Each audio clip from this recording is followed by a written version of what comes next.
500 pesos. Enough na raw para sa Noche Buena? That's the statement from the Department of Trade and Industry. So let's verify kung totoo nga ba na enough yung 500 pesos para sa Noche Buena. Parang anong sa inyo guys? Now, let's make a simple calculation.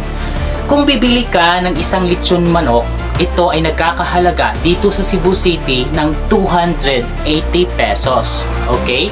Now, ngayon kung magluluto ka ng kanin, let's say yung kilo ng bigas ay 50 pesos. Ganyan. So, mayroon ka ng 330 pesos na expenses. Siyempre, sa hapagkainan, hindi talaga mawawala yung soft drinks.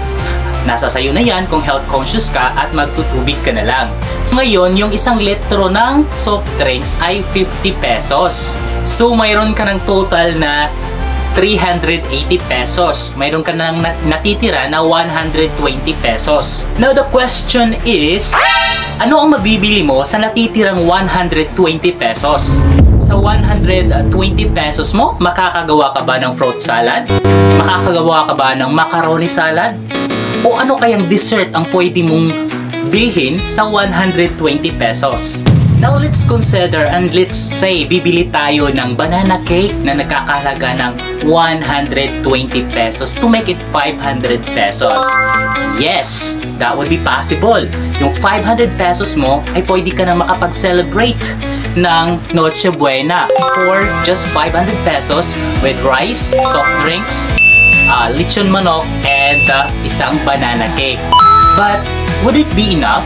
The question is, paano kung marami kang bisita?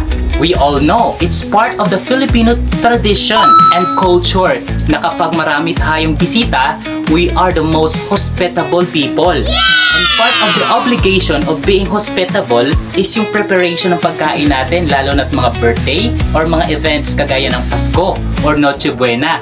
Paano kung may mga kamag-anak kang darating? Pakakainin mo lang ba ng lechon manok na isa lang? Tapos 8 or 10 kayo nakakain? That would be the question for the DTI. That would be the question for the Department of Trade and Industry. Would be 500 pesos is enough for the Noche Buena?